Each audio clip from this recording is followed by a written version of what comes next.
Hey Commanders fans, tune in because we've got some very important information coming, and you need to know everything. Here on the channel, you'll find all the latest news about our team, with breaking news and everything a true Commanders fan needs to know.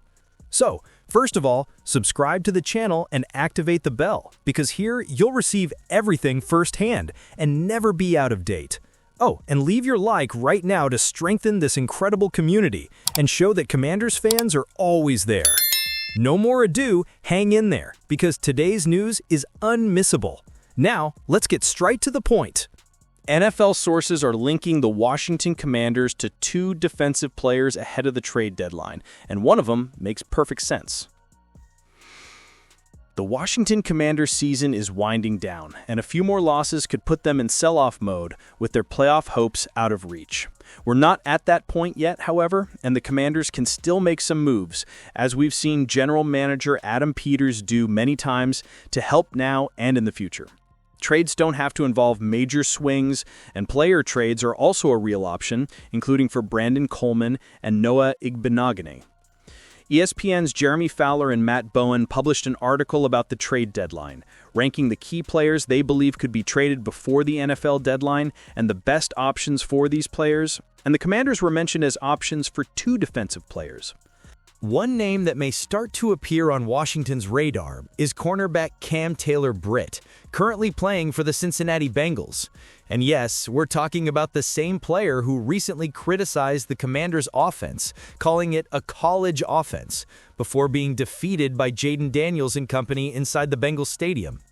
Despite the controversial statement, it's impossible to deny the player's talent. At 26, Taylor-Britt is known for being an athletic, aggressive, and intelligent defender with good route reading and quick man-to-man instincts. However, rumors indicate that he isn't fitting in well with Cincinnati's new defensive scheme, which could open the door for a change of scenery before the end of the season.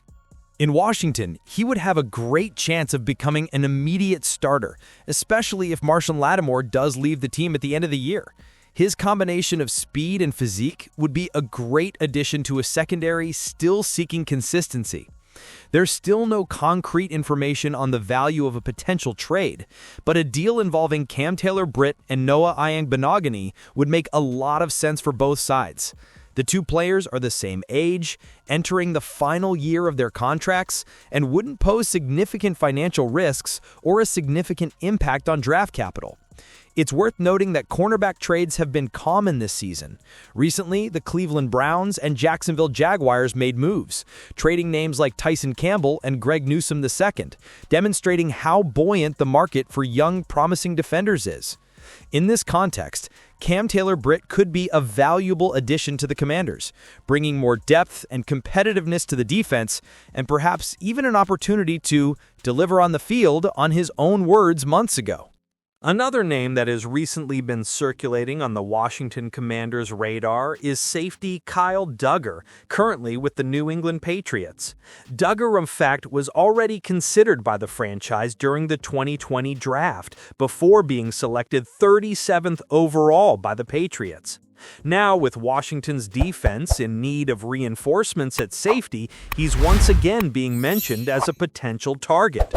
Duggar is a versatile player, known for his athleticism, physical strength, and ability to play in different roles within the defensive system.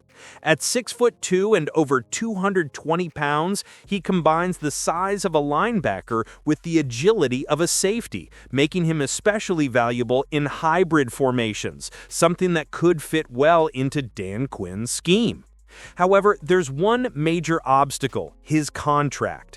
Duggar recently signed an extension with New England, meaning any interested team would need to make a significant financial commitment.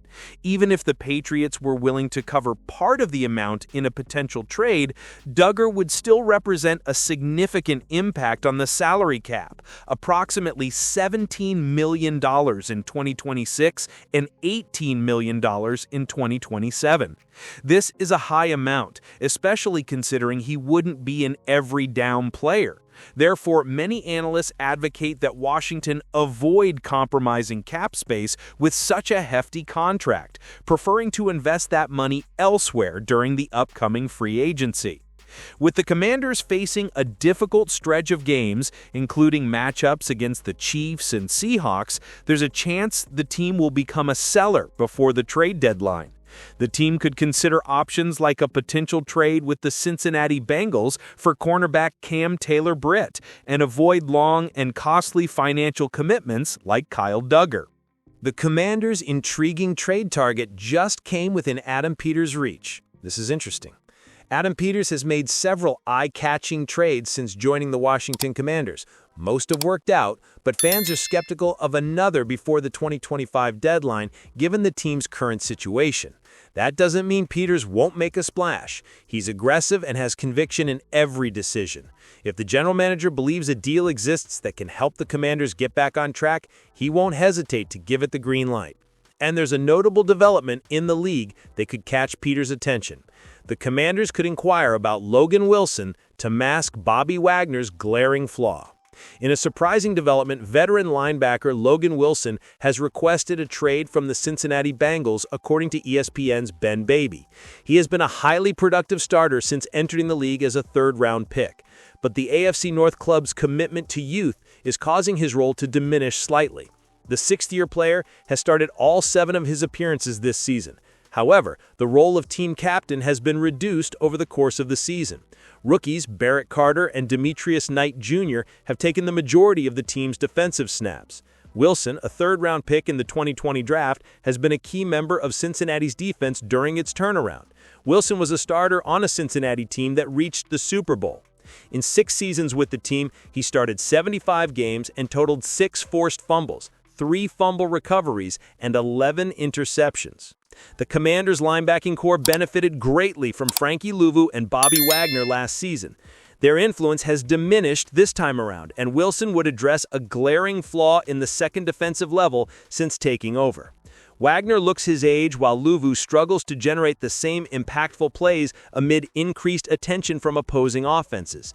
In the case of the former, he's a complete liability in coverage, which happens to be an area where Wilson excels. Wilson recorded 4 consecutive 100-tackle seasons before this season. He also recorded 11 interceptions and 25 passes intercepted over his 6-year career. He's approaching 30, and his contract doesn't expire until 2028, which is disappointing.